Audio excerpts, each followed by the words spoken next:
Hello दोस्तों, अगर आप लोगों ने ये वीडियो ओपन किया है तो इसका मतलब आप लोग डार्क सीरीज़ को पूरा देख चुके हैं। पूरी वेब सीरीज़ देखने के बाद भी ऐसे कई सवाल हैं जिनका आंसर अभी तक नहीं मिला। उन्हीं कुछ क्वेश्चंस को मैं लेकर के आपके सामने आया हूँ। आपने वेब सीरीज़ भी देखी होगी और शायद उन क्वेश्चंस पे गौर भी किया हो। अगर आपके दिमाग में भी वो सवाल आए हैं और उनका जवाब आपको पता है तो प्लीज़ कमेंट बॉक्स में मुझे आंसर ज़रूर लिखें। तो वीडियो को लंबा नहीं करते हुए स्टार्ट करते हैं। Electric chair. आपने देखा होगा कि डार्क सीरीज में इलेक्ट्रिक चेयर का बहुत बार यूज़ आया है। सेकंड सीजन के एंड में एडम जोनास को इलेक्ट्रिक चेयर के बारे में कुछ बताता तो है, पर वो ये नहीं बताता कि इस इलेक्ट्रिक चेयर को बनाया किसने है और अब तक इसका क्या यूज़ किया जा रहा है। सीरीज में बताया गया है कि इसका यूज़ टाइम ट्रेवल के लिए किया जाता है, पर स्टिल इसको पूरी तरीके से स्पेसिफाइड नहीं किया गया है।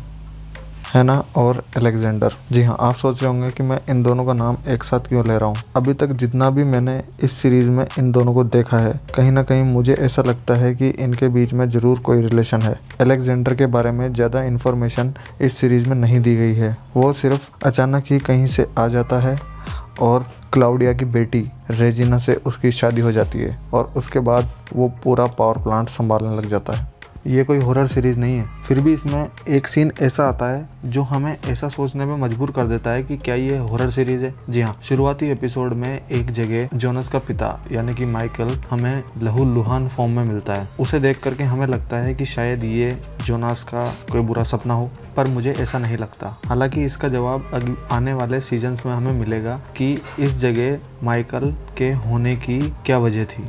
लाशों का बुरी तरह जल जाना। आपने देखा होगा कि जो भी डेड बॉडीज मिलती हैं उनके सबके ईयर ड्रम्स डैमेज हो चुके हैं और उनकी आंखें जल चुकी होती है। इसका कारण अभी तक समझ में नहीं आया है और ना ही समझाया गया है। हो सकता है कि रेडियो एक्टिव एलिमेंट्स को यूज करने की वजह से या इलेक्ट्रोमैग्नेटिक फ्लक्स के बन जाने से उनकी ईयर्स और उनकी आंखों में कोई इफेक्ट पड़ता हो, पर ऐसा अभी तक एक्सप्लेन नहीं किया गया है। और हाँ, ये सिर्फ इंसानों के साथ ही नहीं, पूरी सीरीज में जानवरों के साथ भी ऐसा ही होता है। जोनास। फ्यूचर से आया हुआ जोनास अपने आप में कई सारे रहस्य लिए हुए है। उसकी पीठ पर बने हुए ये निशान युवावस्था के बाद में सीधा 33 साल बाद का जोनास हमें दिखाई देता है, जो ये तो पता है कि फ्यूचर से आया है। वो कौन से फ्यूचर से आया है इसका कोई डेफिनेशन नहीं दिया गया है। उसने अपनी लाइफ में क्या देखा है और किसके साथ लाइफ स्पेंड की है, ये अभी तक एक रहस्य बना हुआ है। सेकंड सीजन के लास्ट एपिसोड में मार्था उसे अपने साथ ले जाती है, पर वो उसे कहाँ लेकर के जाती है इसका कोई क्लेरिफिकेशन अभी तक नहीं है। बेनी और वॉलर। बेनी और वॉलर दो ऐसे कैरेक्टर हैं जिन्हें दिखाया तो गया है, मगर उनके बारे में भी ज़्यादा इन्फॉर्मेशन नहीं बताई गई है। हालांकि ये दोनों ही कैरेक्टर पीटर से जुड़े हुए हैं और सीजन के एक एपिसोड में ऐसा महसूस ज़रूर होता है कि ये दोनों भाई बहन हैं, जब वॉलर बिनी से अपनी माँ को फ़ोन करने को कहता है। डायरी। हाँ, ये डायरी बहुत ही ज़्यादा इंटरेस्टिंग है। इस डायरी को क्लाउडिया और नोवा दोनों के पास देखा गया है, पर इस डायरी को लिखा किसने है ये सीजन के एंड तक रहस्य बना हुआ है। इसके कुछ फटे हुए पेज नोवा को बाद में मिलते हैं, जिसे पढ़ने के बाद वो एडम से भी दुश्मनी मोल ले लेता है। पर सीजन में कई जगह डायरी के कुछ पेजेस को दिखाया गया है, जैसे कौन टाइम ट्रेवल करके कब कौन से समय में पहुंचेगा, ये सब डायरी में पहले से ही नोट है। और नोवा खुद कहता है कि जिसने ये डायरी लिखी है वो पास्ट, प्रेजेंट और फ्यूचर तीनों को देख चुका है। नोवा इस सीरीज का एक ऐसा कैरेक्टर है जिसके बारे में ज़्यादा इन्फॉर्मेशन अवेलेबल नहीं है।